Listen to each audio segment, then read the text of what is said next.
traballando de funcionario en Correos. Montaba naves de prefabricados. En una tienda de música en la que trabajaba yo estaba y era feliz. Vendía música, robaba música, no literalmente, manualmente. No hay más que decir, ¿no? Hace 20 años era así de pequeñita y estaba en el foto de mi mamá. Aquí en Orense, con mis tiendas de tatuajes, mi coche, mi moto. Bueno, primero monté un todo a 100. Pero luego vinieron los chinos y dije, va a ser que no. Hace 20 años... Siguiente pregunta. Hace 20 años, por ahí.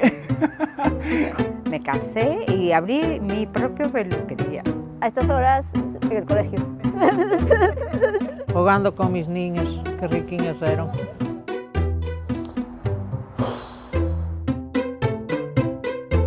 Si teño salud, paseando por Vigo, a tomar un café e ver os amigos. Navegando, en un barco de vela, evidentemente. Mi casita, tranquilita, con mi pareja. Con mi esposa y mis 2 hijos, si alguna vez los tengo. Si formo algo en un futuro, pues bienvenido sea, si puedo soportarlo yo mismo. Seguir donde estou, ca miña familia, en Sarela. Estás ben en Sarela? Sí, estou de puta madre. Dentro de 20? Sí. A saber. Uf. Oi.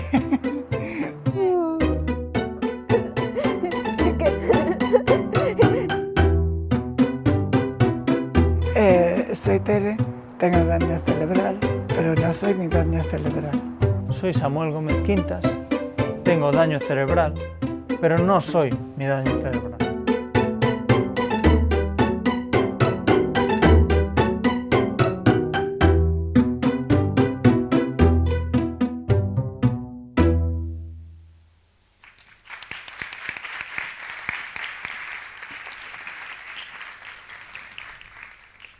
Bueno, acabamos de ver un fragmento do vídeo Non son o meu dano cerebral adquirido que se elaborou para conmemorar os 20 anos do movemento asociativo, xa hai case 5.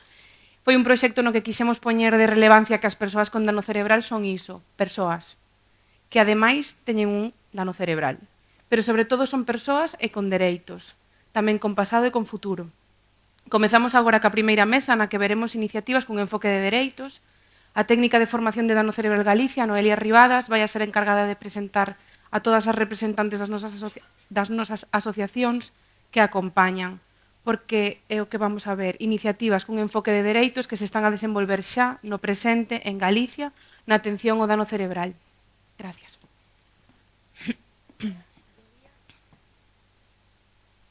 Nome Noelia, pero hoxe non estou só, acompáñame 6 persoas máis para darlle contido a esta mesa. A miña dereita temos a Inés Cortés e Enrique Gándara, que veñen dende Dano Cerebral a Coruña, a Daceco. Seguidamente temos a Laura Rodríguez, de Dano Cerebral Lugo, a Mónica Serrano, de Dano Cerebral Santiago de Compostela, a Sabina Gómez, dende Alento, en Vigo, e a Cristina Álvarez, de DCA Ourense. O principal obxectivo desta mesa é expoñer as diferentes iniciativas que estamos levando a cabo, tanto dende as entidades como dende a Federación, para dar atención ás persoas con dano cerebral adquirido no territorio galego. Como podemos ver nas anteriores intervencións, o modelo de atención ao dano cerebral adquirido é un modelo vivo, dinámico, e que necesariamente se ten que adaptar ao exercicio de dereitos por parte das persoas con dano cerebral adquirido.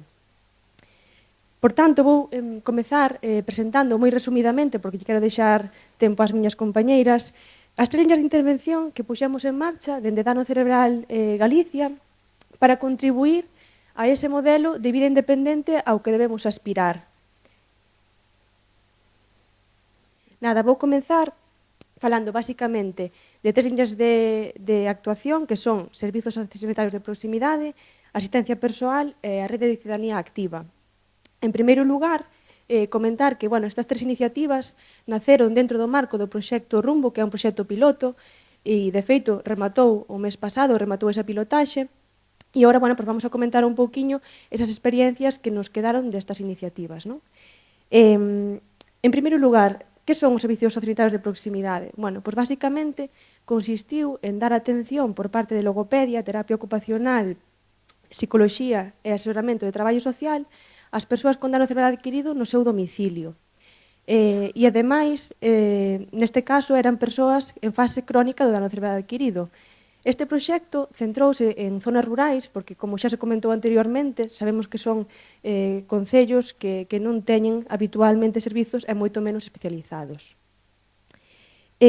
Para levar a cabo o proxecto, tal e como podemos ver na diapositiva, fixemos un total de 147 visitas a servizos sociais, aos concellos, a centros de saúde, a oficinas de farmacia, etc. E aquí quería poñer de manifesto a dificultade que tivemos por parte do equipo que executamos este proxecto para chegar ás persoas con dano cerebral adquirido, non? Porque a día de hoxe non dispoñemos, nin por parte dos servizos sociais, nin por parte dos centros sanitarios, unha base de datos, non? Que nos permita identificar as persoas con necesidades de atención. Entón, bueno, pois dende aquí agradecer a tremenda colaboración que nos prestaron pois o persoal dos concellos, de centros de saúde, das farmacias, para poder identificar esas persoas. Bueno, o proxecto xa concluíu, como comentaba, era un proxecto piloto, concluíu con 3.310 horas de atención, percorremos máis de 95.000 kilómetros todas as compañeras, e ali están as compañeras que executaron comigo esta liña e asinten, como dicindo, damos fe. E nada, o máis importante de todo é que chegamos a dar atención a 46 persoas con dano cerebral adquirido e, de media, acadáronse o cumprimento do 70% dos obxectivos plantexados no plan individualizado de atención. E cabe destacar que a todas estas persoas que logramos chegar non estaban recibindo ningún tipo de atención terapéutica nese momento, por diferentes motivos. E o máis importante de todo que moitas persoas nos chegaron a comentar que non recibiran ningún tipo de atención, ni siquiera na fase subaguda, a pesares de ter secuelas susceptibles de atención. E, por outra parte, gustaríame tamén falar do servizo de asistencia persoal que puxemos en marcha tamén en forma de pilotaxe. A asistencia persoal é un dereito adquirido por parte das persoas con discapacidade que permite desenvolver o proxecto vital de cada persoa en función das súas preferencias e das súas necesidades. A pesares dos avances legislativos que houve nesta materia que son incuestionables, en Galicia, a día de hoxe, soamente o 0,14% das prestacións concedidas son de asistencia persoal. E, bueno, este dato xa nos fai unha idea do descoñecemento social que existe acerca desta figura e deste dereito, non? Por iso, dende Dano Cerebral Galicia, quixemos promocionar e proporcionar este servizo. Entón, que fixemos? Pois, en primeiro lugar, había que formar persoas do ámbito sociosanitario nesta materia, porque non existían perfis formados en asistencia persoal e moito menos especializada en dano cerebral adquirido. Entón, unha vez concluído ese ciclo formativo, contratáronse a 2 persoas e fíxose unha pilotaxe con 2 persoas que xa eran usuarias das nosas entidades. En concreto, fixeronse 2 pilotaxes, unha cunha persoa usuaria de dano cerebral Santiago de Compostela e outra pilotaxe cunha persoa usuaria de dano cerebral Lugo. Entón, bueno, pois isto contribuiu a que aquí temos as fotos de Diego e de Sergio e tamén de Damián e Sergio e tamén de Susana e Noelia. Bueno, pois este proxecto posibilitou facer parte, unha parte pequeniña, é verdad, dese proxecto vital destas persoas, non? Digo parte pequena porque ao final foron 2 meses de pilotaxe, non? E é totalmente insuficiente para poder dar esa cobertura tan necesaria, non? E, en terceiro lugar, gustaríame tamén falar da rede de cidadanía activa para persoas con dano cerebral adquirido. Preguntarédevos que é iso dunha rede de cidadanía activa, non? Pois, basicamente, son persoas de todas as entidades de dano cerebral do territorio galego que se uniron para poder crear un espazo conxunto de intercambio e poder reivindicar os seus dereitos. Vimos dun modelo asistencialista e hai unha clara tendencia, aínda persiste esa tendencia a que falemos polas persoas con dano cerebral adquirido, non? En moitísimos foros vemos que a palabra a tomamos as profesionais, as familiares e demais.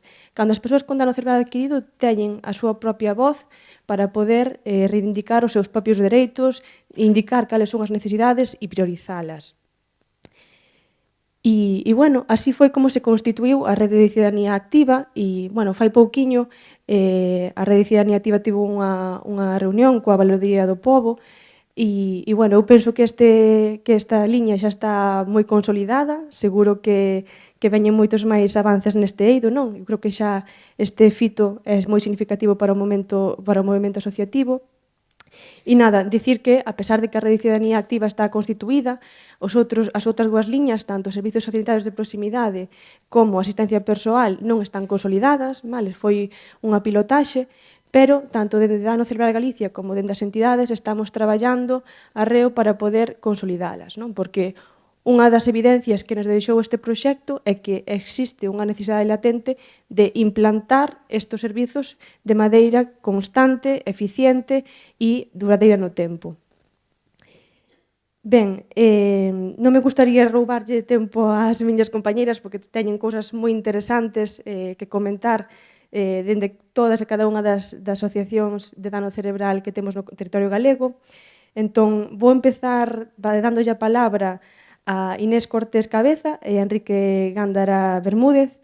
Inés Cortés é terapeuta ocupacional de dano cerebral a Coruña, a DACECO, conta con máis de 20 anos de experiencia na atención a persoas con dano cerebral adquirido, ten amplísima formación en neurorehabilitación e, ademais, é profesora na Universidade da Coruña. E, por outra banda, Enrique Gándara Bermúdez é socio de dano cerebral a Coruña da CECO, foi usuario da mesma entidade, traballou como administrativo durante 36 anos e é membro da Rede de Cidadanía Activa que acabo de citar. Cando queirades, adiante. Moitas gracias, Noelia.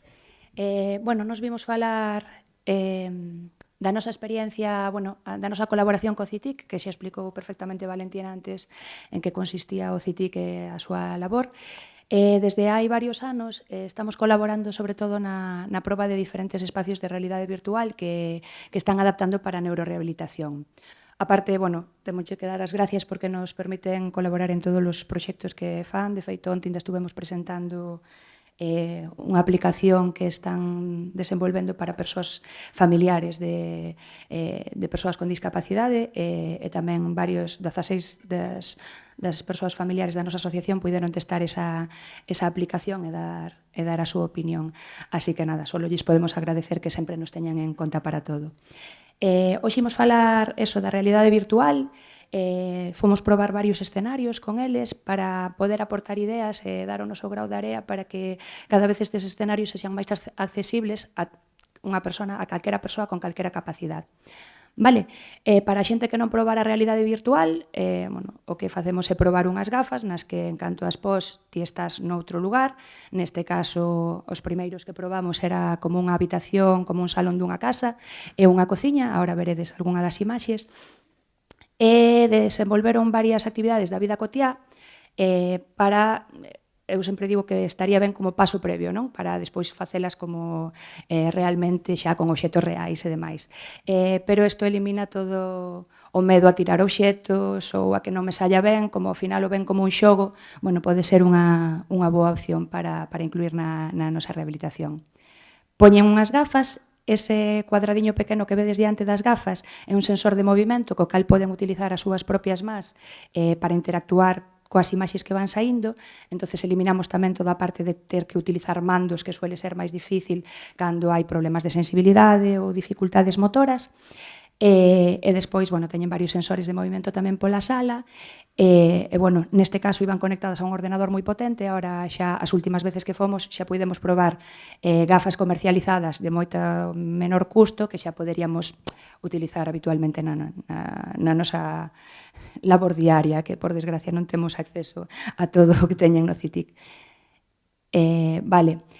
Como vos decía, as primeiras que desenvolveron foron 4 actividades, non? Unha era abrir e pechar unha billa, un grifo, o que vedes á dereita. A esquerda era cortar, como con coitelo e tenedor, e tamén había, coller froita, prezas de froita e metelas no cesto. E outro era coller as cousas necesarias para un almorzo, que aí era como coller as que viñan indicadas tanto escritas como coa imaxe dos obxectos. Había que collelas desa encimera e poñelas detrás nunha mesa. As 3 primeiras eran máis solo motoras, nesta última xa meterán tamén capacidades cognitivas, xa había que escoller entre diferentes obxetos, algúns eran adecuados e outros non, e iban como poñendo logros. O que serviu, nos fomos con varios grupos a probalos de 4 persoas, verdad, Enrique? Íbamos de cada vez, normalmente entre 4 e 6 persoas que probábamos e aportábamos suxerencias de millora.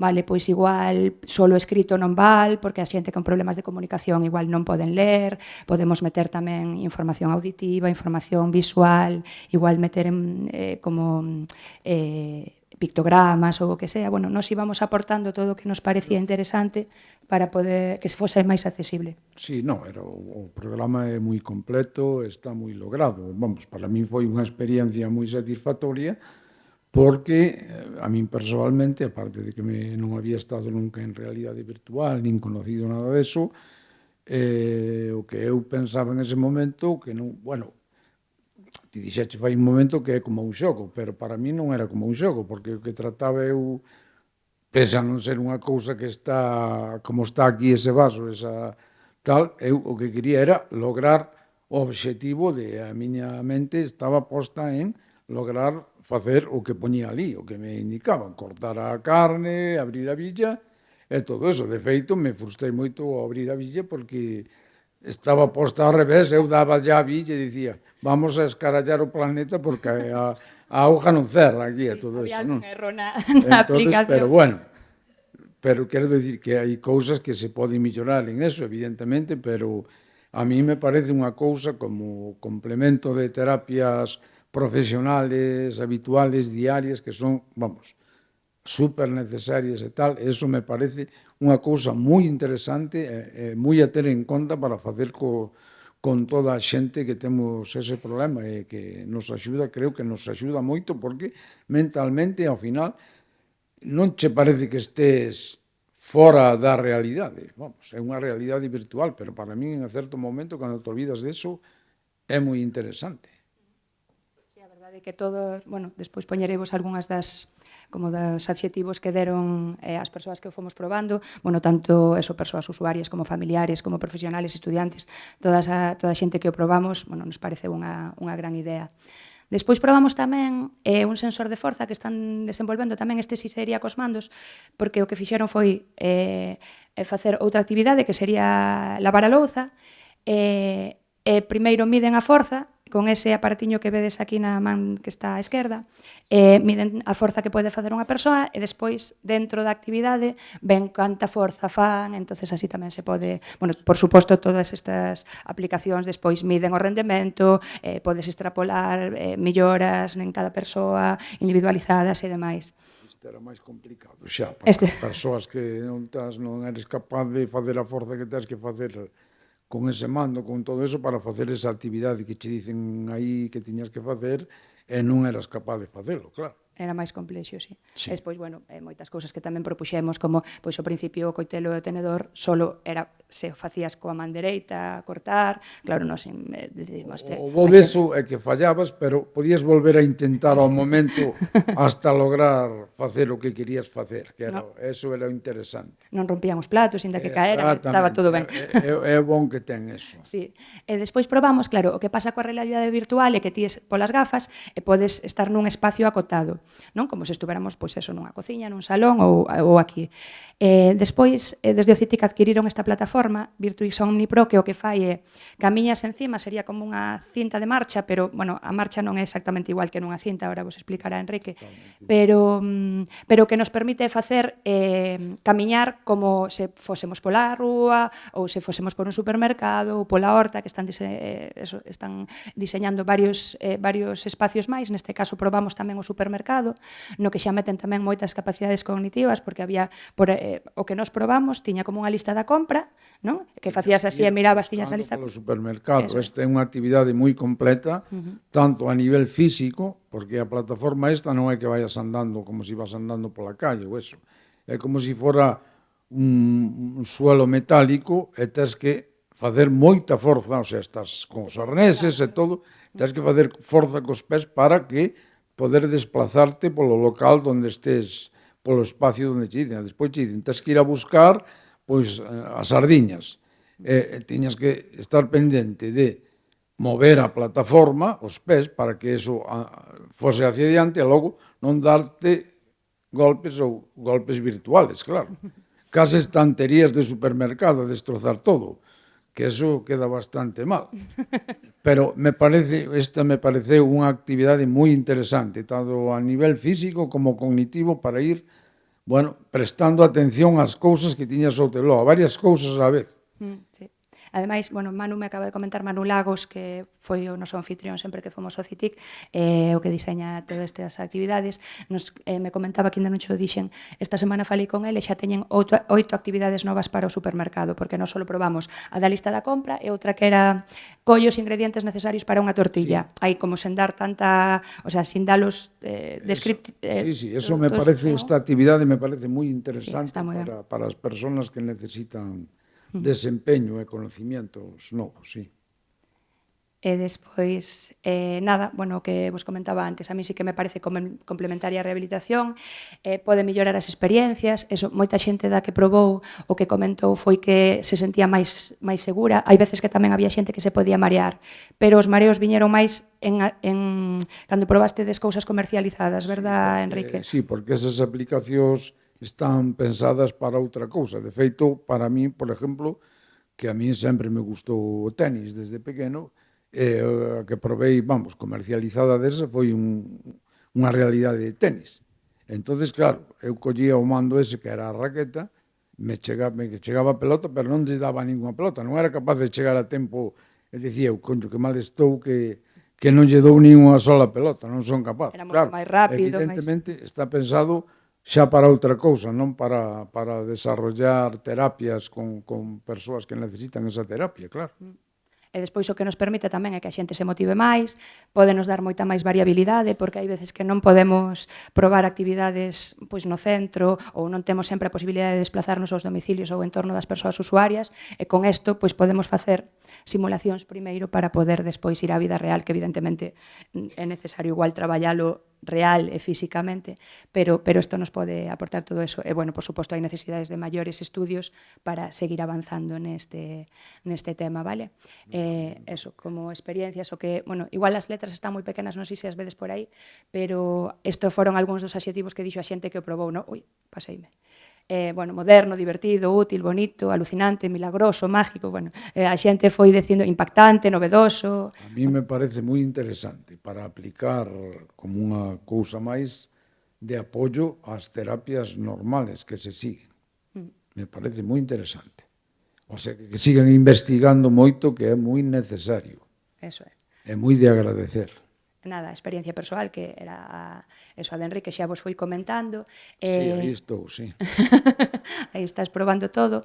Eso, sobre todo, o que tamén non dixemos da plataforma, pero, ten un arnés para que a xente se sinta segura, porque é verdade que, como é deslizante, a verdade é que dá moita impresión. Eu probei antes de que tuveran o arnés, resbalas moito. Claro, porque tens que deslizar para que a realidade virtual ande contigo, claro. Sí.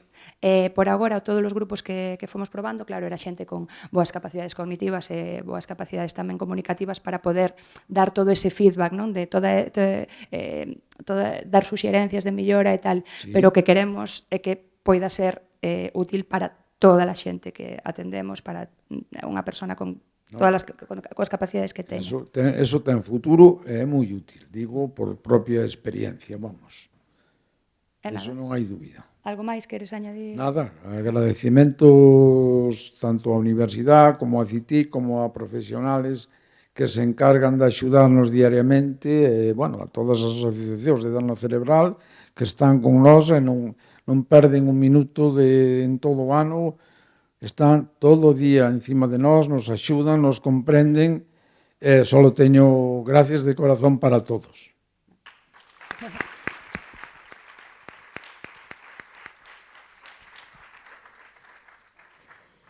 Pois moitísimas gracias, Inés e Enrique, sobre todo Enrique, que nos deches como un aporte moi importante, porque sempre vimos a profesionais aquí Estivo perfecto, porque, sempre estamos as profesionais, dicindo como facemos, cales son as nosas técnicas de intervención e demais, pero casi nunca contamos co feedback das... profesionales que levan todo este tempo ao meu lado. Exacto. Eu podo falar do que eu sinto, do que me sale da cabeza e do corazón, nada máis. Pois moitas gracias, Enrique. Nada, a vos.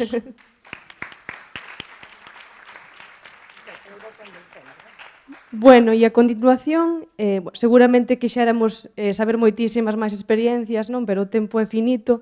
Entón, nada, voulle dar paso a Laura Rodríguez González. Ela é educadora social de Dano Cerebral Lugo. Laura conta con formación académica en dirección, xestión e dinamización cultural, ocio inclusivo e diversidade funcional, educación afectivo-sexual e competencias digitais. E, bueno, ela vai nos a falar un pouquiño da importancia, non, da participación social na atención ao dano cerebral adquirido. Cando queiras, Laura. Esta, ¿no? Bueno, buenos días a todos. Bueno, nada, mi idea es hacer un breve recorrido dentro del tiempo que tengo, ¿vale? Para que veamos un poquito cómo fue evolucionando la participación social, qué barreras tenemos también, qué factores pueden afectar y qué estrategias podemos hacer también, bueno, desde el movimiento asociativo para mejorar todo esto y seguir avanzando. Bueno, paso aquí, como bien sabemos, tampoco voy a hacer mucha incidencia en lo que es el concepto de participación social, porque todos lo entendemos con ese involucramiento activo, ¿vale?, de una persona en la vida comunitaria. Las personas al final con daño cerebral lo que pueden hacer es experimentar alteraciones en diversas áreas, que incluyen, que es un poquito lo que quería mencionar aquí, tanto el aspecto objetivo, ¿no?, relacionado pues con la capacidad funcional, como el subjetivo, que es lo que relacionamos con la percepción personal de esa participación social. Con la dimensión objetiva, bueno, tampoco sin meterme mucho tal, al final hablamos de la presencia, ¿no?, y la interacción en el grupo, es decir, la frecuencia con la que asiste, por ejemplo, una persona o si la persona necesita apoyo para acudir. Sin embargo, en la subjetiva, al final de lo que hablamos es de cómo la persona experimenta su participación, es decir, tener en cuenta sus sentimientos, actitudes, el sentido al final de pertenencia, que muchas veces puede ser pues que no sea evidente desde el exterior. Al final, ambas dimensiones yo creo que son fundamentales para evaluar de una manera integral la participación social de una persona con daño cerebral adquirido. Al final, la participación no se trata solo de estar presente, sino también de la calidad de esa experiencia desde el punto de vista, sobre todo, de la persona afectada. Bueno, importante también no olvidarnos del concepto de ocio al final, porque sirve como herramienta para esa participación social. Lo que hace, pues nos ofrece esas oportunidades para que las personas interactúen, se expresen y compartan experiencias en comunidad. La verdad que creo que ya estamos en un punto de entender la participación social no solo como una meta terapéutica, sino como un derecho de las personas con daño cerebral. Muy bien, ahora me lío con el mando, espera. Vale, factores que vemos que afectan a la participación social en personas con daño cerebral adquirido. Puse ahí, bueno, cuatro ápices: depresión, cognición, habilidades sociales, edad y nivel socioeducativo y factores socioeconómicos. Claro, de depresión, por ejemplo, una persona que experimente depresión lo que va a mostrar es pérdida de interés por las actividades que haga, fatiga, sentimientos de culpa. Esto al final lo que puede llevar muchas veces a un aislamiento total. Si hablamos de la cognición, al final una persona, pues poniendo el ejemplo, que olvide el hilo de la conversación, que tenga dificultades para expresar ideas, para concentrarse en entornos con ruido, falta de planificación, falta de percepción social, dificultades de comunicación, etcétera, nos lleva también a que al final la interacción social se pueda ver afectada. Lo mismo pasa, tenemos la edad y el nivel socioeducativo. Al final las personas más jóvenes suelen tener mayor plasticidad cerebral, lo que muchas veces lo que hace es que facilite la vuelta a la vida social, que sea más rápida. Además, si cuentan con un mayor nivel socioeducativo, pues disponen de mayor acceso a la información. En cambio, las personas mayores, su cerebro suele tener menor plasticidad, lo que implica al final una menor capacidad de adaptación. Y si añadimos un nivel socioeconómico más bajo, pues nos enfrentamos a menor acceso a la información y menor capacidad de habilidades sociales.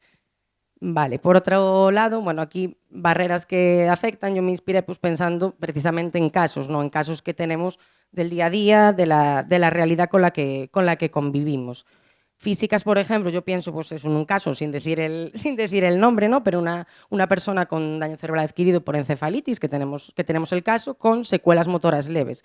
¿Qué afecta a su equilibrio? ¿Qué pasa? Que no puede, se comentaba antes lo del transporte público, ¿no? Al final ella no puede acceder al transporte público porque en nuestra localidad no está adaptado. Entonces, realmente, claro, son secuelas motoras leves, pero tiene ahí, bueno, esas barreras físicas. Cognitivas y emocionales, lo mismo, pues no procesar la información, no mantener la atención durante periodos largos. Si lo acompañamos también pues, de episodios de ansiedad, ¿qué hace? Reducimos las relaciones sociales, ¿vale?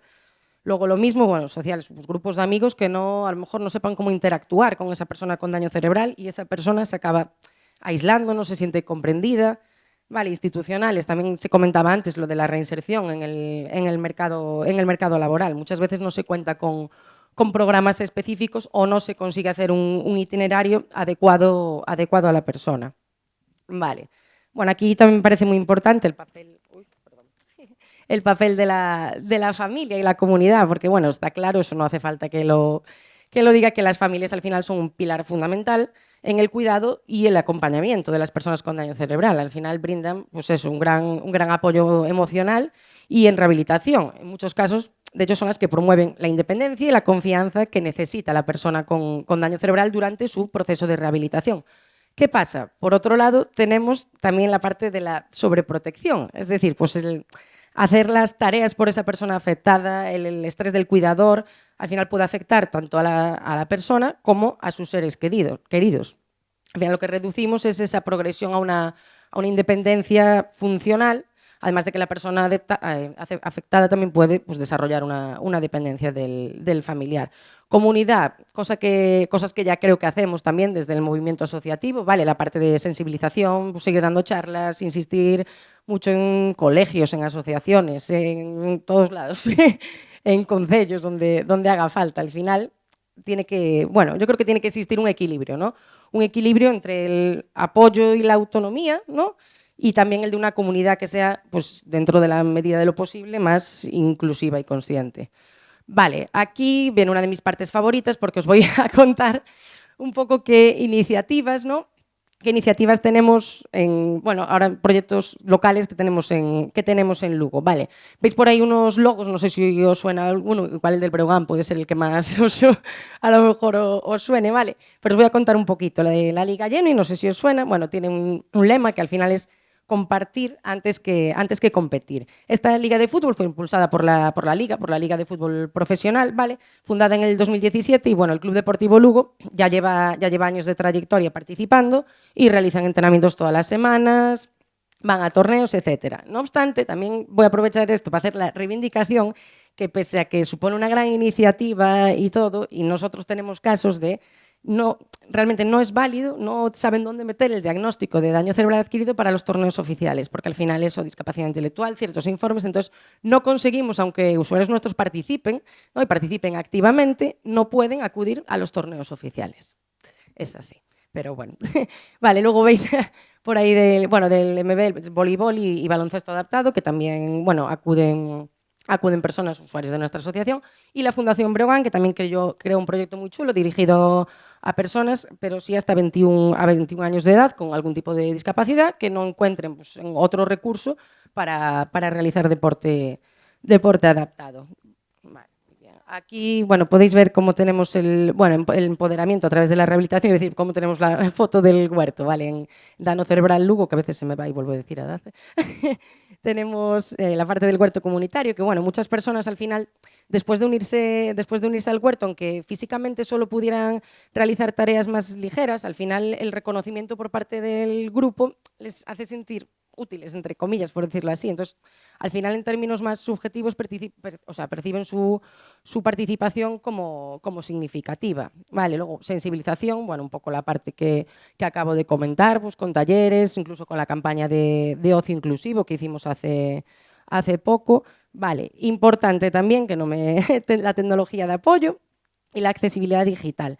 Al final, a través de proyectos como también hacemos brecha digital para familiares y usuarios de daño cerebral adquirido. Creo que es importante hacer ahí un trabajo transversal, tanto con el usuario como con las familias. Realizar pues, una evaluación inicial, conocer el punto de partida de los participantes y adecuar el contenido y si es el caso, pues implementar la tecnología de apoyo específica que haya que implementar. A ver, al final la idea es dotar de mayor capacitación digital, pues tanto al usuario como al familiar. Pues el mismo trámites, muchas veces que no saben hacer pues, trámites online, el Sergasmo, cosas muy básicas que a veces damos por hecho, pero que bueno, que es importante trabajar. Bueno, ahí mencioné un poquito la parte de hardware y software, pero porque al final tienen que ser complementarias y tienen que adecuarse. Vale.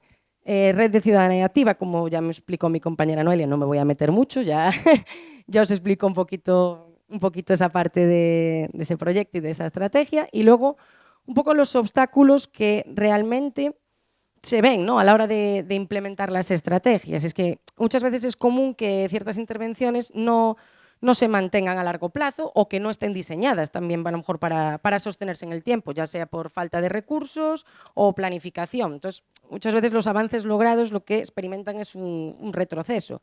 Bueno, destacar que también la evolución del daño, que hace que intervenciones que a lo mejor en su día pues, fueron efectivas, dejen de serlo pues, por la evolución de esa persona, por cambios en capacidades cognitivas, físicas, emocionales, ¿vale?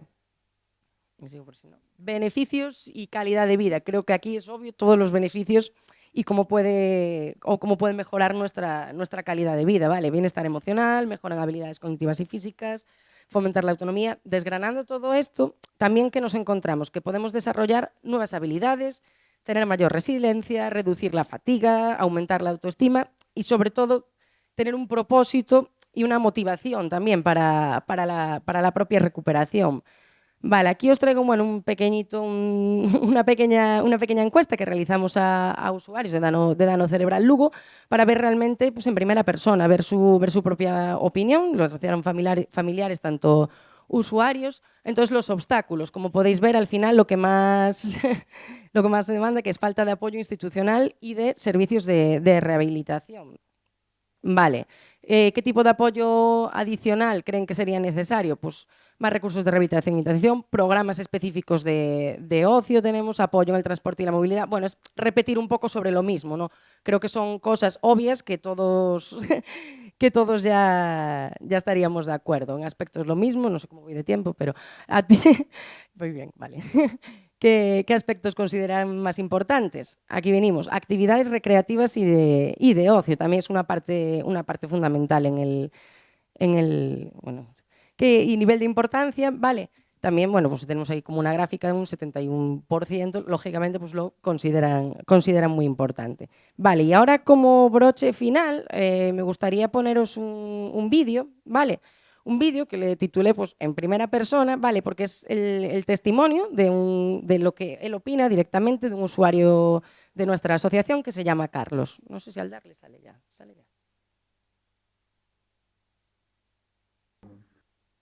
¿Consideras importante la participación social en tu día a día? Moi importante, de feito, un dos grandes problemas que hai despois de sufrir un DCA é o aislamiento, porque a xente a non comprender isto deixate totalmente aislada, e é moi frustrante e incluso eu diría que casi algo depresivo, porque eu sentime bastante mal. Pois claro, pero con ferramentas que me axudan moito a edade, pois socializas con xente que está como tú, que te entende, porque está na situación túa, sínteste moito mellor por iso. Pero non, claro, sínteste totalmente aislado. E a mí socializar, por mí, é moi importante. Vou ao bar todos os días. Non uso o meu alcohol, vou só tomar o café simplemente por falar coa xente. ¿Qué actividades fuiste buscando para aumentar tu participación en la comunidad? Bueno, tamén me gusta o deporte, estou no vólei inclusivo e estou tamén no fútbol genuino, no Club Deportivo Lugo concretamente, e tamén socializas e faz deporte e xogas, que a mí gustame moito o fútbol, non son bon, pero gustame xogar igual, alguén ten que ser malo para facer os outros bons. E crees que se a xente, a sociedade, tuvera máis conciencia sobre o daño cerebral, podería facer máis actividades de ocio? Sí, eu penso que sí. Non hai conciencia. Non, porque hai certas cousas que só hai conciencia cando pasan ou cando tens algún familiar cercano que pasa. Porque son cousas que dices tú, eso pasalle a outros. Pero tamén pode pasar, entendes? É así. Bueno, por mi parte ya estaría.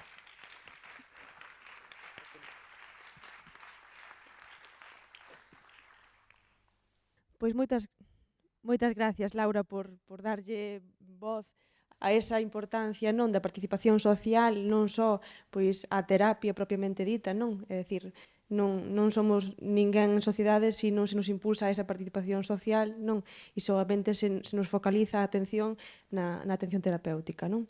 E moitas gracias tamén a Carlos por deixarnos coñecer a súa experiencia.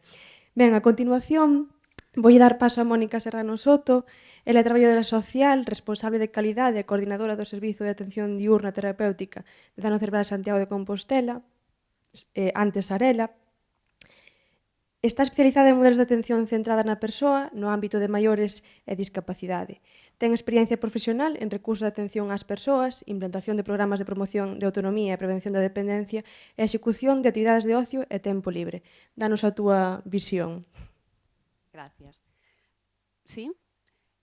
Antes de nada, quero agradecer á organización por facer xornadas como estas, nas que sempre son espacios de aprendizaxe, e gracias a todas as persoas que estades aquí, porque estades tamén nese proceso de aprendizaxe, aprender e reaprender de maneira constante. Eu, nesta presentación, falado no equipo de coordinación máis con dirección, o que queríamos trasladar era a visión de ese modelo basado na relación máis directa que se ten coas persoas que atendemos. Porque moitos dos programas e das iniciativas están moi ben enfocados para conseguir toda esa inclusión, reivindicación, recoñecemento, pero a veces é o día a día, o contacto directo, esa relación que establecemos coas persoas, as que tamén fan que teñan esa calidade de vida. Entón, era un pouco o que nos queríamos trasladar hoxe aquí, nese modelo, no que vamos traballando día a día, reaprendemos, desaprendemos, volvemos outra vez a empezar e a intentar que desde os equipos de profesionais podamos aportar poñendo ese foco na persoa. Hai diapositivas que as vou a pasar un pouco máis rápidas porque non teñen máis que significación que dar datos e outras nas que me vou a parar un pouco máis para facer ese acto de reflexión. Sarela, nos seus fins principais, xa tiña recollido esa promoción da defensa sobre os dereitos das persoas, ademais de outros fins que van recollidos nos propios servicios que ofrece.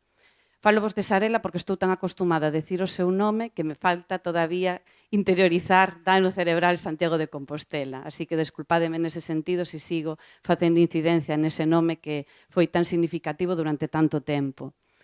Que ofrecemos? Ofrecemos diferentes servicios e todos están orientados nas diferentes fases nas que vai pasando a persona. Desde información e asesoramento en calquera das fases, sempre tendo en conta todas esas informacións que son necesarias en cada un deses momentos, porque poden ser totalmente diferentes ou distintas, porque aí é onde veñen esas necesidades, xa sexa nunha fase máis aguda, subaguda, crónica, informar de recursos, prestacións, cousas que todavía non están cubertas, defensa xurídica que nos o facemos a través de Fegadacia, que tamén é moi importante, esa defensa dos dereitos judiciais das persoas. Despois tamén temos servizo de integración laboral, cando a persona pode estar nunha situación máis de inclusión, rehabilitación especializada, que como xa vos comentou Rocío esta mañán, é o servicio co que comenzou a asociación, é un dos máis emblemáticos dentro dela. Despois temos os que xa serían máis referidos a fases máis crónicas, como son os de mantemento da autonomía e o de atención diurna terapéutica, que é onde estou eu traballando. Como facemos? Non? De onde ven este título? Como decidimos poñer eu decido, Sarela actúa, que neste caso cambiamos polo cambio de nome, e partindo de esa idea de que a persona ten que decidir sobre a súa vida, é a que ten que dar solución sobre a mesma, ten que ter diferentes opcións e saber escoller cal sería a máis idónea, é a que ten que levar a cabo esa actuación. Ás veces nos vamos a topar con persoas que teñen moitas dificultades polo seu nivel de discapacidade e dependencia. Entonces, aí é onde nós tamén temos que saber actuar. Que apoios temos que aportar? A que nivel temos que aportar esos apoios tamén? E de que rede nos temos que nutrir para saber se esa persona con gran dependencia e discapacidade estaría acorde con esa forma de vida que nos llevamos a plantexar ou acompañar. Eu decido, a persona, o punto de partida de calquera dos profesionais que partimos en Sarela é saber que é unha persona plena de dereitos, Da igual se ten unha gran dependencia ou discapacidade, aí temos que buscar a maneira de poñernos na súa pel, nos seus zapatos, para saber e preguntarnos a nosotros mismos que me gustaría a min, como me atenderían, como sería o meu proceso, como quero que me acompañen, como quero que me escoiten, como quero que me traten. Unha persona diferente, única, singular, de todas as demais, sin comparacións, sin Pepita e fulanita teñen esta mesma forma de actuar, pois vamos a intervir desta mesma forma. Non, non é así. Fulanita e Pepita son diferentes, fulanita e Pepita son únicas, son significativas, teñen a súa propia historia de vida, teñen un pasado, teñen un presente e van ter un futuro totalmente distinto. E esa capacidade de decisión, vale? E nós temos que facer posible que teñan esa capacidade de decisión, dándolle toda a información necesaria, dándolle todas as alternativas necesarias e sendo realistas tamén ás veces, que iso é complicado. Ser o máis realistas posibles ante a súa situación, porque hai veces que nos van pedir cousas que o mellor non vamos a poder acadar, a poder acompañar nin actuar, vale? Claro, estas accións, como teñen que ir orientadas? Sempre planificadas, sempre teñen que estar valoradas previamente. Da igual en calquera das fases nas que se atopen as persoas. Diferentes profesionais van a ter que facer, pasar as súas escalas, as súas valoracións, facer plantexamentos, todo ten que estar planificado. Non é todo a decir, pois, improvisación. Non, eu teño unha demanda, vou la transmito, eu quero isto, necesito isto, pois vámoslo valorar. Vamos a facer en equipo esa transvaloración para chegar a como podemos cumplir ese desexo e, se é posible, está na nosa man e na man da propia persoa ou das familias, vale? Individualizadas, o de sempre, vale? Ir ao foco que esa persona é individual. Precisas e necesarias, nunca nin de máis nin de menos. Os apoios teñen que ser, ás veces, acompañando, simplemente escoitando, outras veces temos que actuar máis alá, porque non temos outro remedio mellor, vale? Pasivas ou activas, vai na mesma línea, vale? Pasiva é, o mellor eu non teño que facer nada, é a súa decisión e eu teño que estar aquí simplemente escoitando e acompañando. Ou temos que actuar porque mellor estamos incurrindo en algunha situación que vamos en contra de esa, diríamos, valor ético da maleficencia, ou non estamos vendo final o ben último que precisa esa persona, aunque ao mellor restemos algo de autonomía. Que estos son grandes debates que tamén se teñen que plantexar dentro dos equipos de traballo. Autodeterminación é o máis importante, empoderar a persona para que consiga tamén, desde as súas capacidades, poder facelo, porque mellor me posiciona máis de maneira pasiva de no, tú decide, no, tú dice, no, a mí me vai ben, non pasa nada, o que ti digas, me vale todo así, non? Pois non, hai que chegar a ese punto de participación, non? Como na parte social, pois tamén na parte da decisión sobre a túa vida. E, sobre todo, a red social e familiar, o que acompaña a esa persona, é imprescindible, o sea, temos que saber de onde ven. Temos que saber no contexto no que se move. O mellor está saber quenes son os seus veciños ou veciñas, ver a ver que relación podes manter con elas, como esas persoas poden manter a súa vida en comunidade simplemente sabendo que tamén poden ofrecer unha serie de apoios, que o mellor hasta nós lle podemos acompañar e axudar para que o sepan, non? E a familia é imprescindible, é o foco que está aí, as que a teñen tamén, porque hai veces que tamén hai carencias de que non hai familia ao redor. Entonces, punto de partida para un pleno exercicio de dereitos, a persona é o epicentro da atención plena de dereitos, ten unha dignidade que ela considera o que é digno para ela, non nós, o que ela considera o que é digno para ela. Todas as nosas actuacións valoradas desde unha perspectiva ética e sempre en busca da calidade de vida. Isto é, mellorando a súa autonomía, capacidade de decisión, de obrar e de actuar e independencia a nivel funcional, cos apoios necesarios, precisos. Como actuar, polo tanto? Como intentamos nós, desde os nosos servicios? Información e asesoramento. Xa vos fixen un pequeno speech ao principio, non? En cada momento, en cada fase, o que necesitan, o preciso, accesible, que a persona me estea entendendo. Comprendes o que che estou explicando? Queres que che volva a repetir? Facerlle partícipe. Teño que falar cara a persona, está acompañado dun familiar, e o fago partícipe tamén o familiar na conversa, pero esa persona está aí. Isto é unha gran demanda que temos. A veces falades para a miña parella, para a miña tal, estou aquí. É real. Pois é verdad. Hai que mirar para ti cando falamos, vale? Consentimento informado, que sepan en todo momento todas as actuacións que se van a levar a cabo con esta persona, xa sexa a nivel externo no ámbito sanitario, como sexa a nivel interno en calquera dos servicios que pasan por a nosa asociación. Teñen que saber libremente decidir se queren esas actuacións ou non, vale? E consentilas. E nos telo claro tamén, que consinten que non. Testamento vital tamén é importante tamén poñer o foco en que eles mismos podan xa ir definindo cando teñen esa capacidade de como queren que sexan os seus cuidados ao longo da vida, que eso tamén é moi importante, porque a veces é como que non pensamos que esa discapacidade de dependencia vai tener un proceso de evolución e que temos que decidir como queremos que se nos trate tamén nesos momentos, porque ao mellor agora sí que teño a capacidade de decidilo. Vale. Entón, é moi importante tamén isto telo sempre presente, recordalo e que sepan que é un dereito que teñen. A continuidade asistencial, que é algo que tamén se leva comentado moito ao longo desta mañán, xa non só tamén no ámbito sanitario, xa tamén nós, os profesionales que estes de referencia, a que me teño que dirixir, que me vai a poder acompañar neste proceso, nos noso servicio, actuamos a través de tutores e tutoras que fan un seguimento continuado desta persona de todo o que necesita. E cando lle fai unha demanda, chega á reunión e nos decimos, vale, como temos entonces agora que levar a cabo estes apoios? Quen vai intervir? O facemos a través da psicóloga, o facemos a través da logopeda, como volvemos... Non sei se me estou explicando, sí? Ter un plan de intervención, participar no mesmo e aceptalo.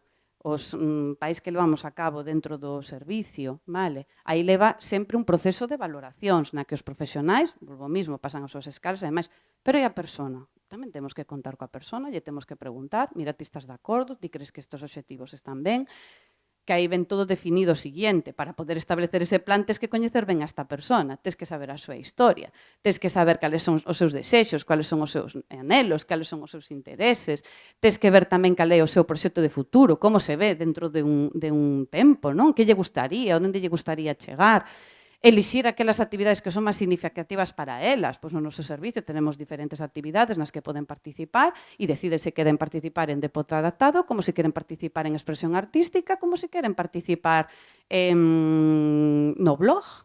Vale, pois eso é algo que teñen eles e elas que decidir tamén. E nos lle temos que dar esa oportunidade. Elixir o propio ocio, o mismo, vale? Toda a planificación que se fai de ocio dende os servicios, xa sexa de mantemento como de SAT, vai basado en reunións previas. A donde vamos? A donde queredes ir? Vale, pois queremos ir aquí, pois agora vamos a buscar onde está. Hai que coller entradas? Non hai que coller entradas? Vedes todo o proceso que conleva o traballo coa persona no que realmente é ela o que vai, ao final, poñendo o foco e decidindo, non? Todo o que ten que ver con aquelas actividades de información e formación en dereitos, recursos, son actividades que facemos ahora mismo no servicio, sobre sexualidade, accesibilidade, vida independente, habilidades sociais, habilidades comunicativas, reforzo cando é necesario porque existen conflictos tamén dentro dos servicios, pois frenamos, paramos. O mellor hoxe non é o mellor día para falar de sexualidade, pero sí de falar de que pasou onte no comedor, que hubo este conflicto, como podemos abordar para mellorar esta situación para todos aquí, non? E o uso de redes como ferramenta de denuncia, o uso do blog, entre outras cuestións, e tamén para nos reivindicar esos dereitos que temos. Pois, oye, eu quero ir á misa os domingos e non teño unha rampa para poder entrar e pasar o único escalón que teño para entrar á iglesia. Pois veña, o vamos a reclamar. Hai que decir que hai que poñer unha rampa, e ponse unha rampa. Oye, que quero ir ao centro sociocultural porque a veces fan unhas obras e resulta que o semáforo está poucos minutos, non me dá tempo a pasar. Pois veña, temos que falar con tráfico, con tal, con cual, vamos a ver como podemos conseguir isto e aumentar estes tempos. Hai cousas que conseguiremos e cousas que non conseguiremos. Hai cousas que nos levarán máis tempo e outras cousas menos tempo. Pero a cuestión é estar aí, a pico palo, non? Diríamos. Debater, reclamar as actuacións dos profesionais e das cuidadoras, claramente. Se eu non me sinto a gusto, se eu vexo que hai algo que non me está gustando, dimo. Por eso temos tamén tutores e tutoras. hoxe véxote que non estás ben, pasa algo. O mellor é algo que lle pasou na casa ou o mellor é algo que lle pasou aquí con nós. Da igual, calquen sea esas circunstancias, nos actuamos, no sentido de, pois mira, parece ser que hoxe veu Pepita, que nos atopa ben, hubo algún conflicto na casa, comentamos para que o sepas, ai, pois sí, pois mira, pois tú me esta dificultade pola mañán, cando lle cambiamos, pero nada, facemos unha mediación, solución, vale? No centro, o mismo. É que mira, van un pouco apuradas e o mellor non se lles deu tempo, eu quería o yogur e non quería o tal. Vale, o falamos, o abordamos e o correximos. Isto é constante. É que vos falaba de reaprender diariamente e darte conta diariamente do que máis podan necesitar, porque a mellor as pequeniñas cousas son as que máis lles fan sentir ben no seu día a día, porque lles estás escoitando. Non? Mediar coas familias para alcanzar desexos, pois sí, ás veces nos pasa, non? Pois a mí me gustaría ir á misa porque eu considero que hai algo, pero a miña familia, como non cree, non sei como abordalo. Pois hai que traballalo. Hai que traballalo porque é a persona que está decidindo nese instante, nese momento, e témolo que falar, e témolo que traballar coas familias, vale? Aquí tamén veñen cuestións que tamén teñen que ver coa seguridade das persoas. Vale? Unha das circunstancias que nos atopamos moito no noso día é a dificultade co tragar, as disfasias. Vale?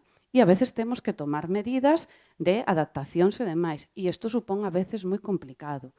A veces coa abordaxe coa persona para que se adapte a esa nova situación e que acepte e que aprobe e traballar con ela de maneira moi continuada para que se vaya atando, ou ás veces é que o entenda a familia, que o mellor entende a persona, pero non o entende a familia. Entonces, pois tamén temos que traballar coa familia para que tamén o entenda, porque nós tamén temos que primar esa seguridade, non caer nunha maleficencia, porque o mellor beneficio que necesita esa persona é esa adaptación, non que perda de comer, sino que teña unha adaptación para que se ralentice o máximo posible a perda total.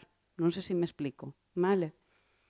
Respetar ritmos e tempos, o mismo, tanto para os baños como para o xantar. O mellor o que le leva un cuarto de hora, outro lle leva 3/4 de hora. Pois témonos que adaptar, porque o mellor necesita desgustar máis do que está comendo, disfruta máis dese espacio, dese tempo, pois nós lle temos que dar esos espacios. E no baño igual, hai xente que lle gusta estar máis tempo no baño, tranquila, que non lle molesten e demais, e outras persoas non. Isto é moi complicado. Isto hai que xestionalo no día a día. Vale. Acompañar sin interferir ni manipular. Ollo, porque isto é complicado.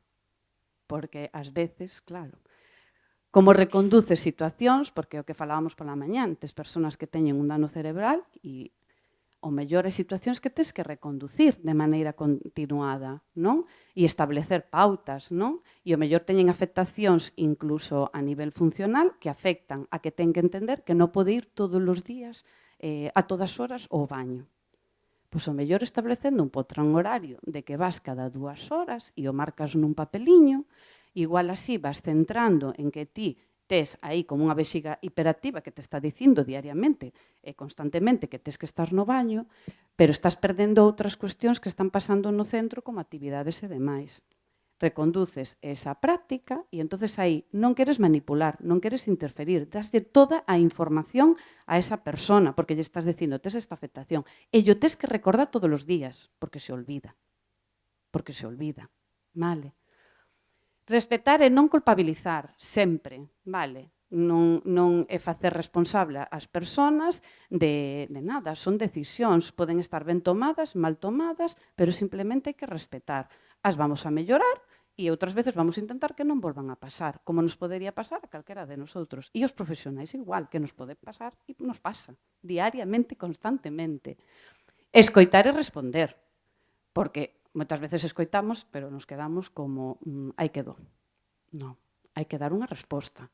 Pode ser ahora, porque xa pode ser inmediata, como pode ser dentro de 2 días, de 3, ou mira, ou vamos a valorar e che diremos, vale?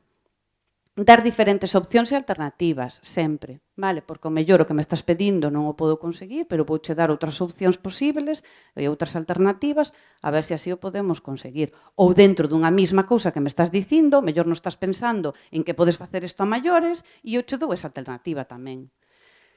Eu, en conclusión, un pouco a todo isto é que temos que actuar desde esa aceptación incondicional, que xa falaba no seu momento Carl Rogers, eu non sou psicóloga, nin moito menos, porque teño moito respeto a esa profesión, pero sí que é verdad que a psicoloxía humanista que naceu con este señor e que é un referente nos modelos de atención centrada na persona e nos modelos que ahora se fala de AICP, de atención integral centrada na persona, parte desa relación profesional que ten que ser dun vínculo moito máis alá, vale, desa atención máis diríamos, superficial, non? É como que tes que conectar coa persona, tes que chegar á persona e para iso tes que aceptar incondicionalmente e ti tes que ser o suficientemente honesto e honesta para poder chegar a esa persona e ela chegar a ti.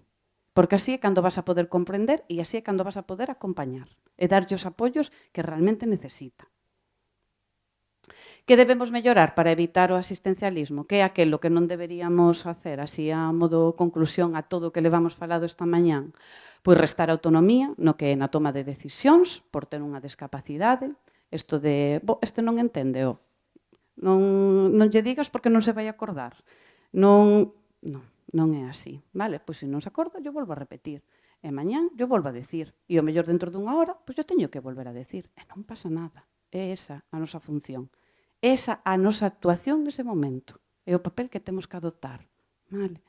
Priorizar o noso criterio profesional, persoal, porque aquí se xunta tamén os nosos propios debates, a nosa mochila, a nosa historia de vida, e non.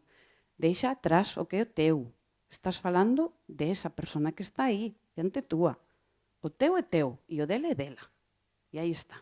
Marcar ese límite. Ou das familias, vale? Cando ás veces, pois, o mellor lles costa entender tamén ese dano cerebral e tamén hai nas que acompañar nese proceso de tamén aprendizaxe e reaprendizaxe continuado para conseguir esta plenitud de dereitos. Non avaliar dunha perspectiva global, integral e ética, é dicir, eu creo que ese é o máis culmin, ter sempre en consideración a persona e sobre todo as persoas que teñen maior discapacidade e dependencia, porque é a que máis nos costa, xa se veu esta mañán, non? De que é a que realmente máis nos causa, diríamos, estrés no noso día de o estamos facendo ben, estaremos estimulando correctamente, habrá resposta positiva nesta persona. Esa é as que máis causan para nós esa ansiedade, non? Entón, se isto todo non o facemos así, aí non estamos nin respetando dereitos, nin a vontade nin decisión da persona, nin lle estamos dando os apoios acordes ao que necesita. Vale. E esta era un pouco a miña presentación. Gracias.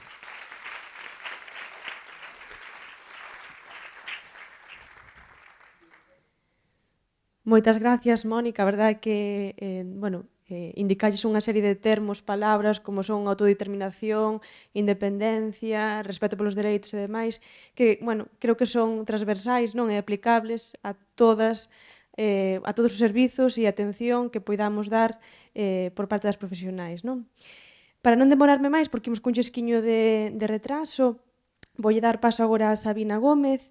Ela é educadora social e directora do Centro Residencial de Alento.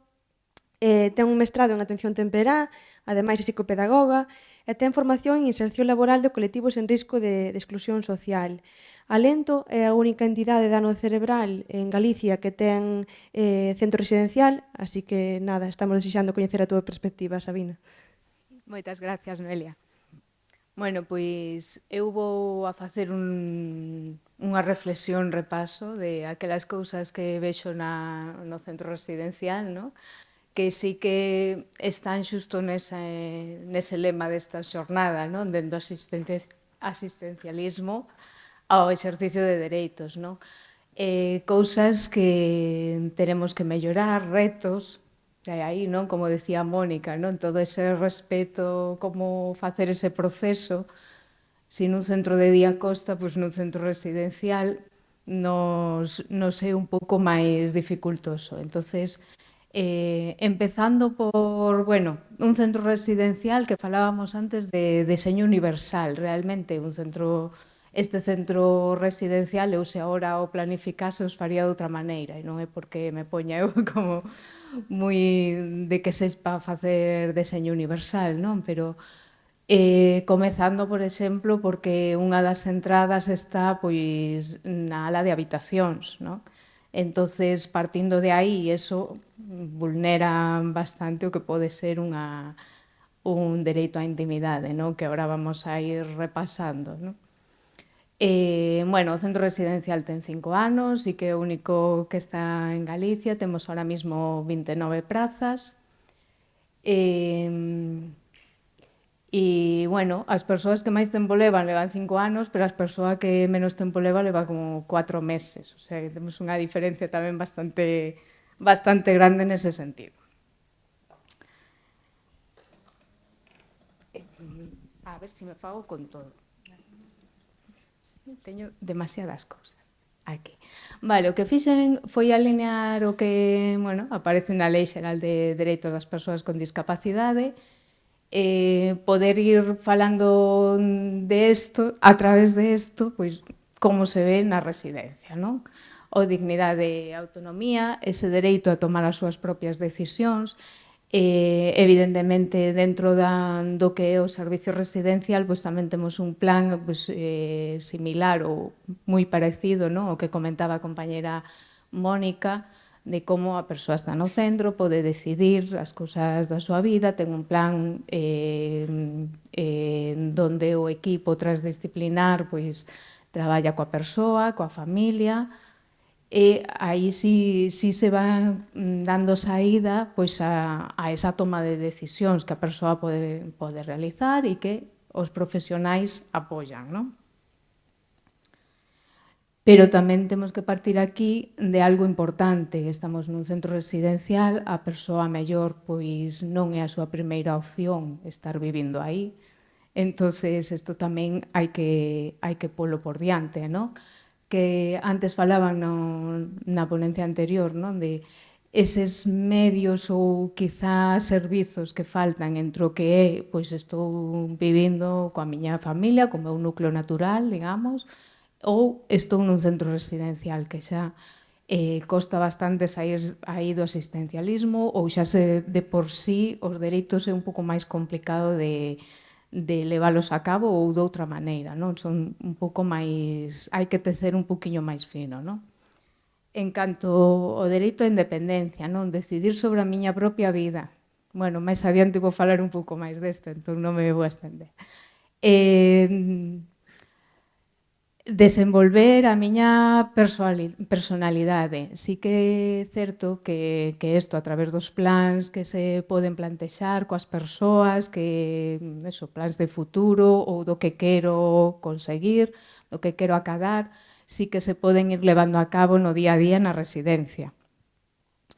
Pero, desde logo, na residencia está moi limitado o acceso a facer a vida como un quere, non? As rutinas, os horarios, a estrutura da miña vida, hai certas limitacións que, bueno, que sí, que se lle explican, que llas repetimos, a mellor ten que ser así. É certo que, bueno, hai cousas que se poden facer, non? Quero estar un pouco máis no baño, quero ter máis intimidade nalgúnas cousas, outros son máis despreocupados, digamos, non?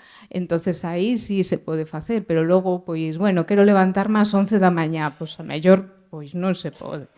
Entonces esas son limitacións que nun centro residencial se van a dar fronte a outro tipo de recursos ou outro tipo de apoio, non?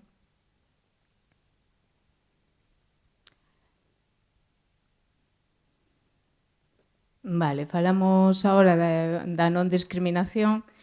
Sería ese prohibido tratar a outra persoa distinto por ter discapacidade. Eu aquí sí que me atopo con algunhas cousas. Falábamos do que é a conciencia social, esa sensibilidade social. Sí que é certo que no dano cerebral cada persoa é totalmente distinta, pero tamén a dificultade de que 29 persoas entendan o dano da outra persoa, sexan conscientes e podan convivir con esa persoa 365 días ao ano. A veces se producen esas situacións de que a mellor certa persoa non me gusta porque fai isto e non o entendo e podería facelo de outro modo. respondo a certas actuacións que a mellor tería que pasar por alto, pois estas situacións nos pasan bastante a miúdo, claro, repetimos, non, seguindo a mesma línea, non, Mónica, repetimos, pois non, é que, bueno, isto o fai porque a súa situación é así, non, se lle explica, se lle intenta facer entender a persoa porque a outra persoa fala así, non, ou porque ten ese tipo de respostas, pero, claro, nos metemos na piel de que ahora 29 de nós nos poñamos a convivir xuntos, non, bueno, coas capacidades que ten cada un. Seguro que iban saltar cousas, non? Porque este se comporta así, porque o outro fai isto. Entonces, non sei se chega a ser unha discriminación, pero sí un tema de convivencia importante, pero, claro, non querer a mellor compartir certo espacio con unha persoa. Antes falaban do que é o espacio da residencia, sí que se me esqueceu decir que está toda nunha planta, o espacio común compartido é o mesmo, non hai diferentes espacios, eso tamén sería unha cousa que sería importante, non? Na mellora de, ter un espacio onde as persoas podan estar xuntas, ver a tele, ter un espacio como máis de actividade, outro espacio, pois, a mellor un pouquiño máis de intimidade, aínda que estés con outras persoas, que non sexa dentro do cuarto, pero sí que sexa mellor un espacio máis reservado, non? E esas situacións, esos espacios non están tan definidos dentro do que arquitectónicamente está deseñado. Entonces, claro, pois, evidentemente, nos metemos na piel 29 personas, esta é a sala que temos para estar, pois suceden esas situacións que isto é unha reflexión, xa vos digo, traigo reflexión para ver como podemos mellorar, sair desa parte e ir hacia os dereitos, non? Bueno, xa me metín un pouquiño tamén entre o respeto ás diferencias entre persoas, non? Si antes decían, non, van no bus e resulta que sacan a rampa, nos costa entender que temos que esperar, bueno, pois é que esas cousas as traemos de base. A esa persoa que no bus lle costa esperar, mañá pode ter dano cerebral e pode estar na residencia vivindo. Eso o trae con el. Entonces, o que lle pasa aos demais, o que ve que o outro ten que tardar máis para comer, ou que el ten que esperar por facer algo, esas cousas van a estar aí, siguen aí. Sí que teño esperanza, que tamén teño esa parte de mundo educativo, non? Sei que polo mundo educativo, pois sí que o que é a inclusión, pois vai formando persoas ou cidadáns que sí que comprende xa máis este tipo de discapacidades, non? De entender que as persoas somos distintas e que temos que convivir, non? Pero, bueno, o que temos agora mesmo é que as persoas, pois, fomos ao cole, non estivemos en contacto con persoas con discapacidade, porque sí que era como, bueno, centros á parte, entonces as nosas vivencias, a mellor, pois, son distintas, non? O que pode ser os cidadáns do futuro.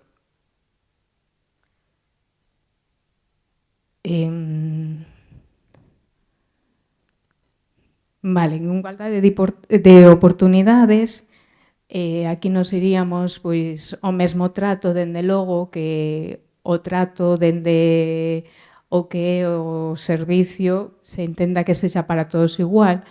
Bueno, se intenta non, é para todos igual. Que ocorre? Que a mellor a percepción das persoas que aí residen pois non é así, non? Porque este ten isto, porque eu non podo, porque... Entonces, claro, estás realmente defendendo o dereito a que todas as persoas teñan o mesmo trato, quere decir un trato equitativo, non? Igualitario sí que sería totalmente fora do dereito, non? Pero tes que lidiar con esa parte de o outro, ter que explicarlle dentro do que poda comprender ou empatizar ca situación da outra persoa, que poda aceptar, sí, que, vale, eu son distinto, teño unhas necesidades distintas, teño outras capacidades, e, por o tanto, é normal que ao meu compañeiro teña ese, que a mellor el ve como privilexio, pero que a mellor realmente para outro non é un privilexio, non? Entonces, bueno, supón tamén outro reto que temos aí. que non eso que quere decir que realmente van a ter os mesmos dereitos, unha forma de respetalo, non?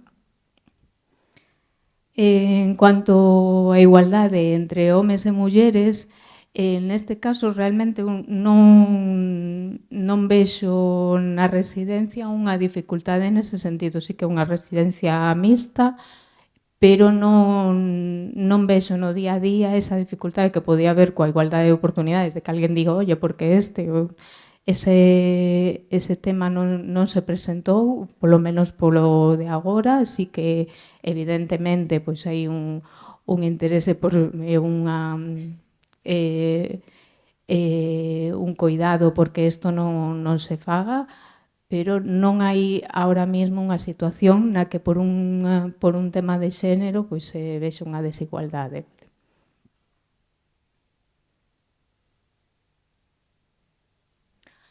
Vale, con isto coa Lei Xeral de Dereitos e, aínda que anterior, posta a propósito a Convención Internacional das Nacións Unidas sobre o dereito das persoas usuarias, as persoas con discapacidade, teríamos, claro, o poño final porque parece que vivir de maneira independente, que significa vivir de maneira independente?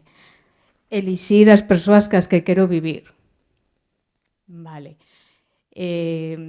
Pois isto, dende logo, vivindo nun centro residencial non se cumple.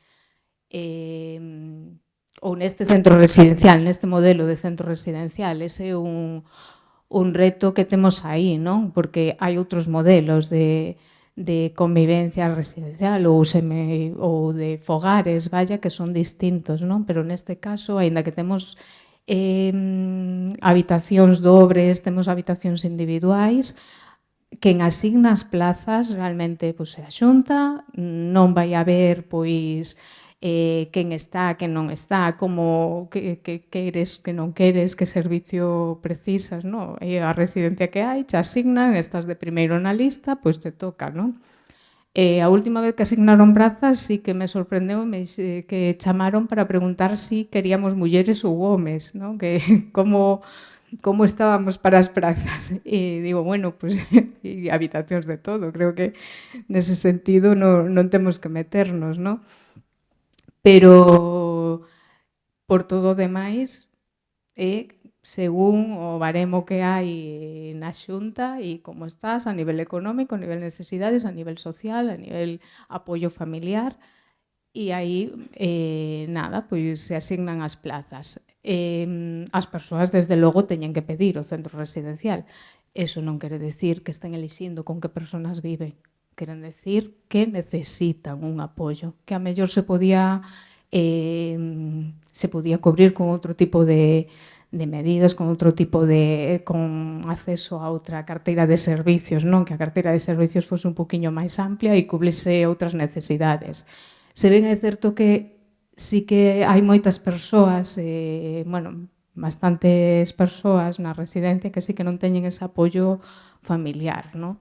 Pero é posible que tamén nun recurso máis pequeno, que en vivendas residenciais, tamén se pudese cumprir esas necesidades. Logo nos pasa tamén pois que familias, ou sea, persoas que teñan apoio familiar, pero a súa familia pois está no norte de Lugo. Evidentemente, pois encara as relacións familiares, encara a manter ese vínculo, pois se ve tamén mermado, non? Vale, con respecto ás ter as axudas para vivir ben, efectivamente, se eu vivo nun centro residencial, vou a ter cubridas necesidades básicas en canto a aloxamento, en cuanto a comida, servicios terapéuticos que vou a ter, o meu programa, efectivamente, pero tamén, por outro lado, é certo que depende dos ingresos económicos que me queden unha vez que pago a parte que teña que pagar da residencia, non? E algunhas persoas eses cartos son bastante poucos para poder a mellor falar da participación social. Participar socialmente tamén supón que a veces teño que gastar cartos, non? Entonces, aí tamén se ve limitado, non? O acceso, se eu teño que comprar a miña roupa, teño 150 euros ao mes, teño que comprar a miña roupa, teño que, a mellor fumo, teño que tamén o acceso a servicios comunitarios, pois realmente, como teño despois que afrontar un gasto un pouco máis grande, non teño aforros. Vale. Iso me leva a formar parte da comunidade, tamén na túa ponencia, Laura, falabas todo desto, non? Realmente vai un pouco hilado. A residencia sí que en sí mesma está dentro dun núcleo bastante novo, de un polígono de protección oficial. En principio se fixo todo construído novo, bastante accesible, pero non total. Eu non vou a decir total porque hai sitios onde as aceras parece que están accesibles para unha persoa que nunca usou silla de rodas, pero se usaches silla de rodas, sabes que un bordillo así, pois a veces para unha cadeira de rodas eléctrica, pois non é accesible. Entonces tamén nos queda esa parte de como o entorno se acomoda o que necesitan as persoas. E aínda así vou a decir, jolín, que sorte que non son aceras de solo 60 centímetros de ancho, senón que son anchas, pero desde logo non podemos decir que este todo feito nese sentido, non? En cuanto a poder ter os mesmos servicios e acceder como as demais persoas, pois aí ven a limitación tamén de participación que comentaba Laura. Realmente, dentro do centro residencial tamén está dentro do centro residencial non, tamén temos un centro de día onde poden participar na medida en que queiran, escollen as actividades que queren facer, os horarios, pero iso é todo dentro da mesma asociación, non? O que queremos é que as persoas tamén fagan vida fora do que é o edificio da asociación. Entonces aí entra esa parte, non? Que comentaba tamén Laura, pois nós as mesmas dificultades vimos tendo. Ben, Sabina, se te parece, damoslle paso a... Moitas gracias pola túa intervención e pois un pouco para dar ese punto de vista, non? Desde un centro residencial que, como comentaba, é o único caso que temos agora dentro das asociacións de dano cerebral en Galicia. Como imos a xustadiñas de tempo, vou dar paso a Cristina Álvarez, é neuropsicóloga de DCA Ourense, ten un mestrado en neuropsicoloxía clínica e outro mestrado en psicoloxía xeral sanitaria, conta con formación complementaria no eido da neurorehabilitación e vainos a contar un pouquiño como puxeron en marcha un centro social en DCA Ourense. Cando queiras, Cristina. La Asociación de Daño Cerebral Adquirido de Ourense se dedica exclusivamente al apoyo integral de las personas con daño cerebral y sus familias. Desde su fundación en 2002 se ha trabajado bajo un enfoque multidisciplinar, ofreciendo rehabilitación clínica y un programa social. Nuestra misión es mejorar la calidad de vida de las personas afectadas, garantizando el pleno ejercicio de sus derechos y su inclusión social. En 2022 se produce el cambio de sede, lo que nos permite ampliar y mejorar nuestros servicios. Antes de este cambio, nuestro trabajo se centraba principalmente en el servicio ambulatorio, sobre todo orientado a personas en fase subaguda del daño cerebral, aunque es verdad que dábamos cobertura a un amplio espectro de perfiles de personas usuarias. Aunque intentábamos integrar la perspectiva social, el servicio ambulatorio tiene un enfoque clínico, ya que resulta más efectivo desde la perspectiva de la rehabilitación. Presentar un daño cerebral puede afectar a la vida social de la persona que lo padece, apareciendo las situaciones de aislamiento y exclusión social como consecuencias del desarrollo de algún tipo de discapacidad, como pueden ser problemas comunicativos, de movilidad, cognitivos, etc. La rehabilitación y la incorporación efectiva de la persona a la sociedad depende en gran medida de los apoyos y de los recursos con los que pueda contar. Por este motivo, y siguiendo la línea de actuación de la asociación dirigida a la inclusión, ponemos a disposición de las personas afectadas y sus familias un conjunto de programas dirigidos a mejorar y a facilitar esa vuelta del individuo a la vida social y laboral en algunos casos. Bueno, el objetivo del centro social es crear un espacio donde las personas con daño cerebral pues, puedan participar activamente tanto en su rehabilitación como en su vida diaria. Aunque no será un servicio estrictamente autogestionado, ya que será el personal del centro que lo gestione, sí que buscamos mayor participación e implicación de las personas usuarias. A través de actividades adaptadas, pues, fomentamos su autonomía y también queremos que tomen un rol más activo en la gestión de su bienestar. Una parte importante del centro social es el grupo de ayuda mutua. Es una red de apoyo social donde los asistentes comparten un mismo problema o situación similar y se reúnen para superarlo y para conseguir cambios sociales y personales, compartiendo pues, sentimientos, emociones, experiencias y brindándose un apoyo mutuo. Las características más idiosincrásicas del grupo pues, serían el hecho de compartir un problema común, el carácter voluntario de la asociación, el objetivo de cambio, la especificidad de sus objetivos, el hecho de compartir experiencias y conocimientos y el reforzamiento de la identidad, de la responsabilidad y de la autoestima.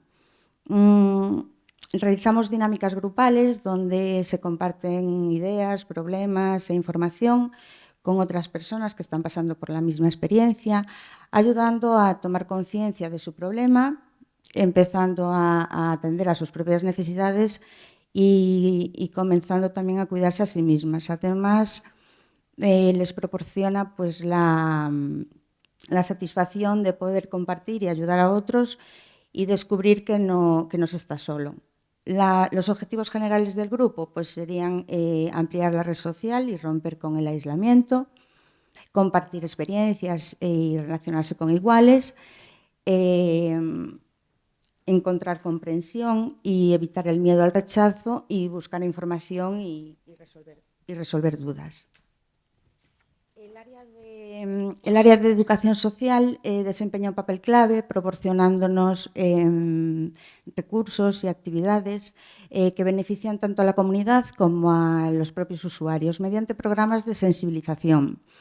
Estos programas dirigidos a la infancia, adolescencia y personas adultas buscan crear conciencia y educar a la sociedad sobre el daño cerebral, promoviendo sobre todo un cambio cultural dirigido a la normalización de la discapacidad y la integración social. Un componente esencial es el trabajo con la infancia y la adolescencia mediante programas y mediante actividades y charlas en centros educativos y otras organizaciones. Estas actividades en colegios y en entidades colaboradoras como la Unión Deportiva Ourense, por ejemplo, permiten que estos niños y niñas comprendan y sepan lo que es un daño cerebral. Esto, además de fomentar la inclusión, pues también nos ayuda a reconocer, por ejemplo, que estos niños puedan conocer las señales de alarma, como por ejemplo los síntomas de un ictus, y nos ayuda mucho en el tema de la prevención.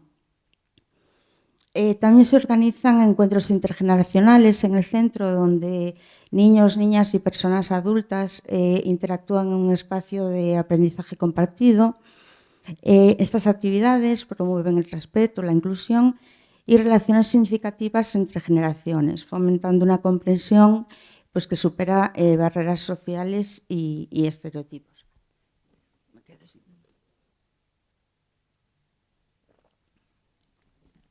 Perdón. En definitiva, la entidad pretende que el centro social sea un espacio intermedio entre el centro de día y el servicio ambulatorio que impulse tanto la integración y la rehabilitación como también un cambio cultural hacia una sociedad más inclusiva y empática. En este sentido, la comunicación, la sensibilización y la prevención juegan un papel muy importante cuyos resultados pues, serán visibles a medio o largo plazo, ya que lo que estamos buscando pues, es un cambio cultural. El Centro Social de la Asociación de Daño Cerebral Adquirido de Ourense cubre las necesidades de personas que no requieren una atención intensiva y se les ofrece un espacio pues donde se promueve la participación activa y la inclusión comunitaria. En este centro va más allá de la rehabilitación clínica, promoviendo la autonomía, la implicación personal y el bienestar integral de cada persona.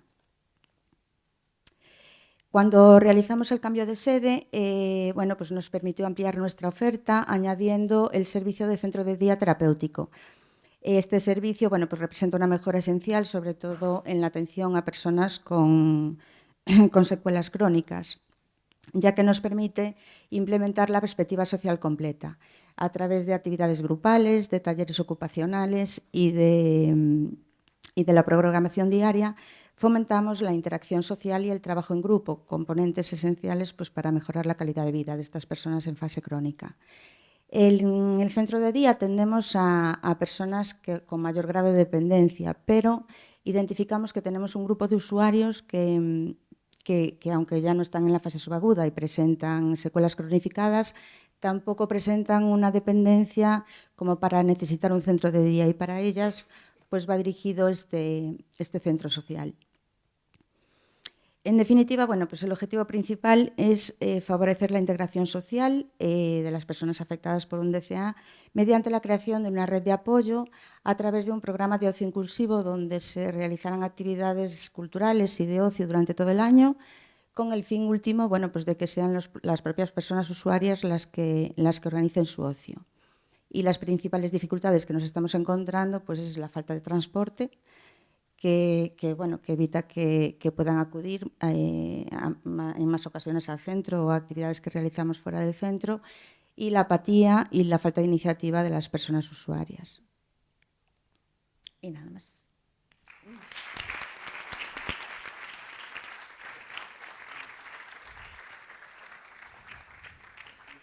Pois moitas gracias, Cristina. Desde logo a Sabina e a Cristina tocoulle o papelón da mañá porque son as últimas en intervir. A Sabina tivena que cortar, en fin, bueno. De todas formas, agora, ainda que vamos con un pouquiño de retraso, gustaríame dar pé a se alguén do público quere facer algunha pregunta, e así complementar algunha das cuestións que levamos comentadas. Obviamente, seguro que cada unha de nós podíamos organizar unha xornada solamente para esta mesa, pero, o tempo é limitado, está establecido, así que nada, damos oportunidade se alguén quere facer algún comentario, algunha pregunta. Alguén se anima por aí?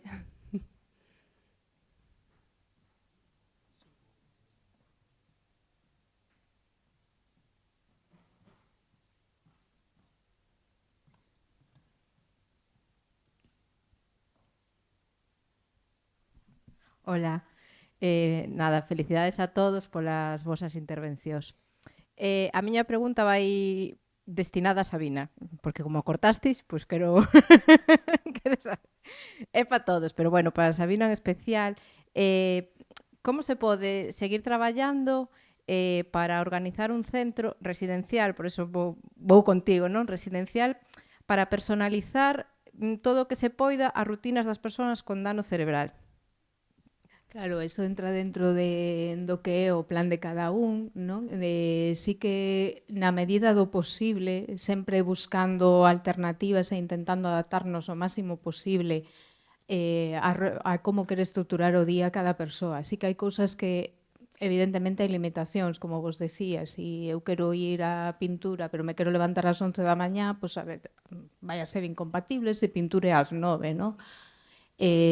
Pero eso, se fai un plan con cada persoa. Despois tamén, outra cosa que se non comentei, evidentemente cada un ten o seu espacio, aínda que hai persoas que comparten habitación, non todas as habitacións son compartidas, entonces, aínda así, dentro de cada habitación, pois sí que cada un ten o seu espacio, ten a súa forma de organizarse, sí que a ver, é certo que, me quedaba aí no tinteiro un pouco, así que vou aproveitar que realmente a asignación das habitacións tampouco eles a poden elexir. Eso creo que é un punto que eu non podo elexir se estou nunha habitación individual ou compartida. Realmente aí nos falta eso, porque se todas foran individuais sería fenomenal, pero para esa elección casi é máis nun punto de vista profesional, nunha valoración profesional, que deles, non? Eles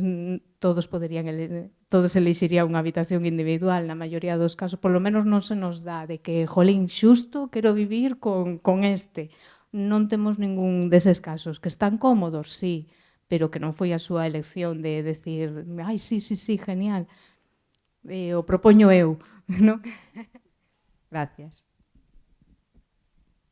Se alguén máis se anima a comentar algo. Bueno, xa son altas horas, entón supoño que todas preferimos descansar antes que seguir falando, non aquí, polo menos falar pois cun aperitivo na man, non? Entón, nada, se ninguén quere facer ningún comentario, nada, darvos as moitísimas gracias por estar aquí hoxe, por dar cada unha das perspectivas que son interesantísimas e nada, moitísimas grazas. Vémonos despois do xantar.